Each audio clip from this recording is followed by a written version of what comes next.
नमस्कार। ओम शांति। ओम शांति। बहुत बहुत स्वागत और अभिनंदन आप सभी का आज 8 अगस्त 2025 की मुरली चिट-चैट में। तो आज प्यारे शिव बाबा ने हमें अपनी घर वापसी की खुशी में रहने को कहा है। हाँ जी, ओम शांति। सोचिए, जैसे हमारी 84 जन्मों की लंबी यात्रा अब बस पूरी होने को है। बिल्कुल। बस थोड़ा कर्म भोग बाकी और बाबा आज स्वदर्शन चक्रधारी बनने का आह्वान कर रहे हैं। ये शब्द ही कितना गहरा है। बिल्कुल। और बाबा तुरंत स्पष्ट भी करते हैं ना कि स्वदर्शन चक्र कोई वो स्थूल हथियार जैसा नहीं है जो कृष्ण के साथ दिखाते हैं। हाँ, वो चक्र नहीं। जी नहीं, ये तो ज्ञान का चक्र है, मतलब स्वयं को जानना, अपनी पूरी यात्रा को। हाँ, अपनी पूरी यात्रा और सृष्टि के आदि मध्य अंत को जानना। अच्छा।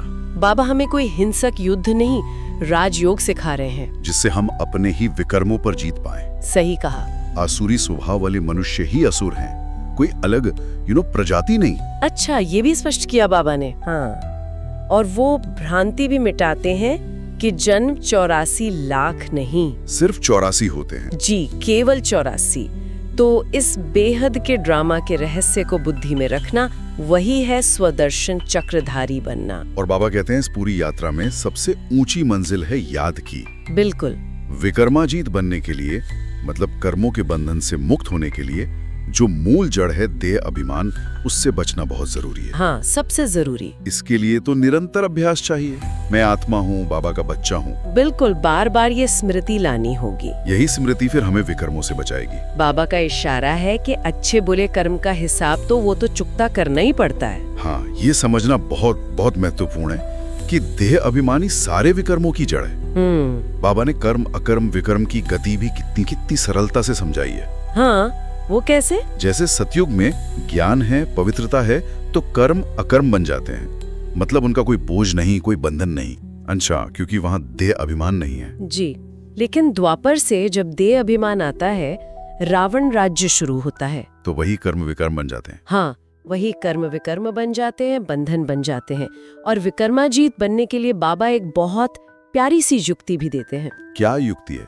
कि इस अंतिम जन्म में जो भी भूले हुई हैं, उन्हें सच्चे दिल से बाबा को सुनाने से या लिख कर देने से बोझ हल्का हो जाता है। हाँ, मन का बोझ हल्का हो सकता है। देखो, जन्म जन्म के विकर्म तो वो तो योग अग्नि से ही भस्म होंगे।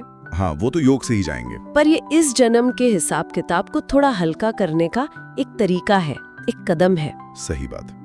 अच्छा, और फिर इसी आंतरिक शुद्धि के साथ साथ बाबा सेवा पर भी बहुत बल देते हैं। जी, सेवा तो मुख्य है। मार्गदर्शन ये है कि जब भी समय मिले एकांत में बैठें, ज्ञान के रत्नों पर सोचें, मंथन करें।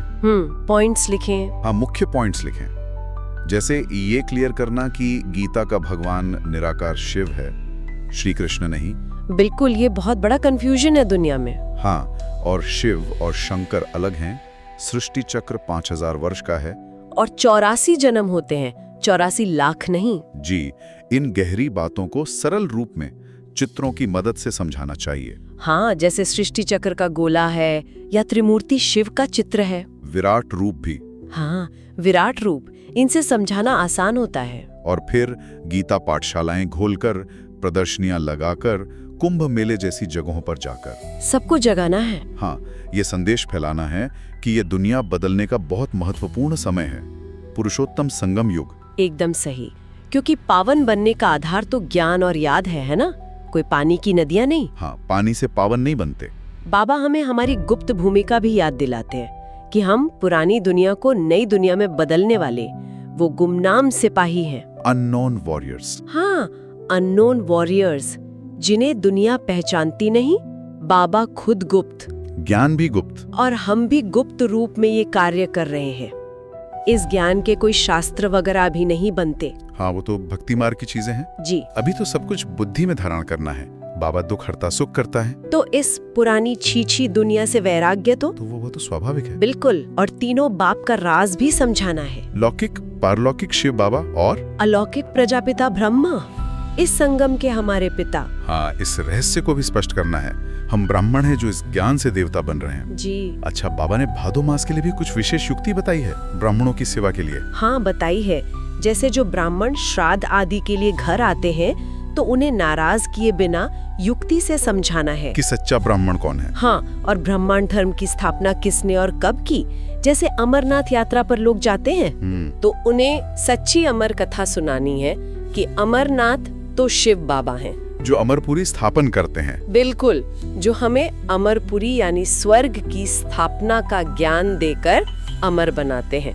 पानी की बूंद से अमर नहीं बनते। वाह, सेवा की कितनी सुंदर और व्यवहारिक युक्तियां हैं। जी, तो आज की मुरली का सार देखें, निचोड़ तो यही है कि एकांत में ज्ञान का चिंतन करें, सेवा की नई नई योजनाएं बनाएं, और देही अभिमानी स्थिति में टिककर बाबा को याद करें, ताकि विकर्मों से बचें और इस जन्म की जो भी भूलें हैं वो बाबा को सुनाकर हल्के हो जाएं। और आज का वरदान भी कितना शक्तिशाली है।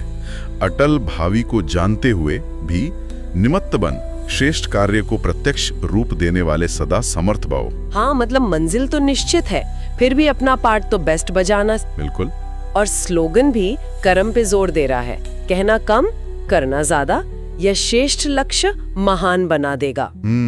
और अव्यक्त इशारा है परमात्मा प्यार के अनुभव पर सहज योगी बनना है तो परमात्मा प्यार के अनुभवी बनो। बाबा के प्यार में समाये रहना, हाँ, वही उन्नति और सेवा में सफलता की चाबी है। तो आज प्यारे बाबा ने हमें अपनी यात्रा के सुखद अंत की खुशी मनाने, विकर्मों के मूल कारण देह अभिमान से मुक्त होने और ज्ञान की रोशनी फैलाने के लिए कितना प्रेरित किया है। रोज बाबा हमें कितनी लगन से तैयार कर रहे हैं। हाँ, तो सोचने वाली बात है कि बाबा की याद और उनके इस ज्ञान को हम अपने रोजमर्रा के जीवन में प्रेम, शक्ति और आंतरिक शांति बढ़ाने के लिए कैसे इस्तेमाल कर सकते हैं। इस महान परिवर्तन के कार्य में हम और बेहतर निमित्त कैसे बन सकते हैं, यही चिंतन करना है। ओम शांति। ओम शांति।